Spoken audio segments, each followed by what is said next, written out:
Basically, what this is about is I've had all these accoutrements that I made back in the 70s, and I finally thought it was time for me to put them on and do a painting of myself wearing them. This is probably about my 1, 2, 3, 4, probably my 6th self-portrait, maybe my 7th, I don't know. But I'm just during different phases of my life. The one I did prior to this is, I don't have it anymore because it's in the Museum of Texas Tech University.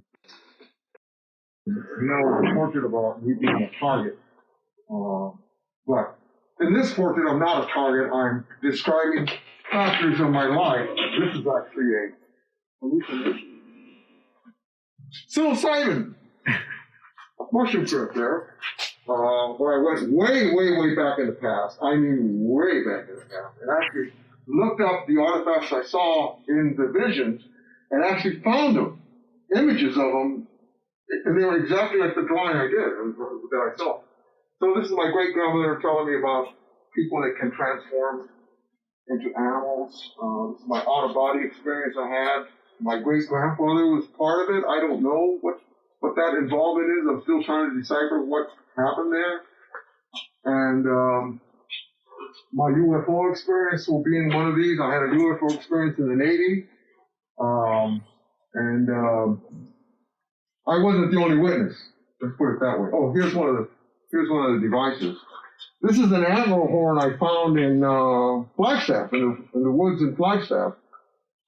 And I found it, and I said, "Oh, this is mine." So I personalized it. Little shells and things, and little stones from San Francisco, parts of a rosary bead, and then I dipped it in peyote.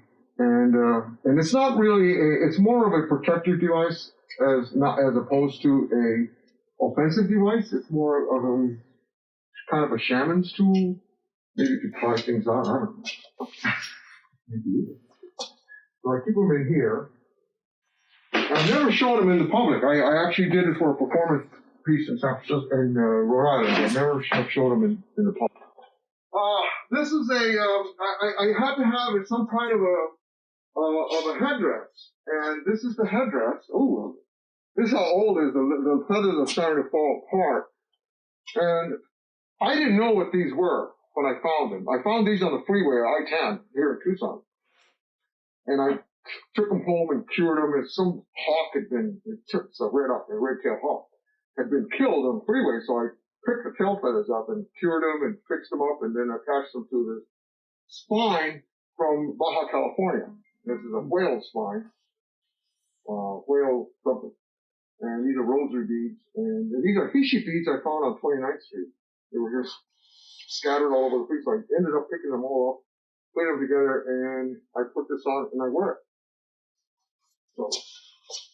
So it's kind of like a headdress.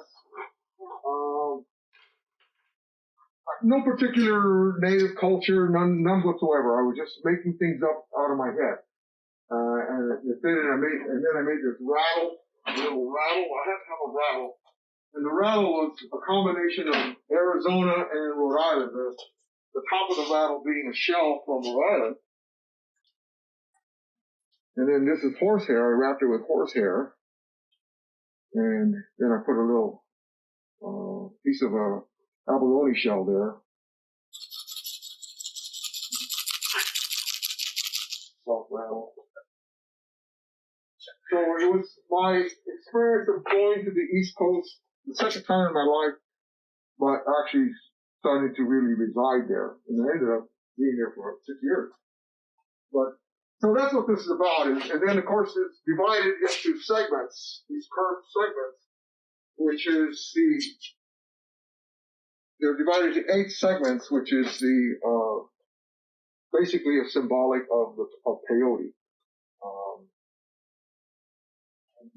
First time I ever took peyote, I really realized what ancestral elements were in my system.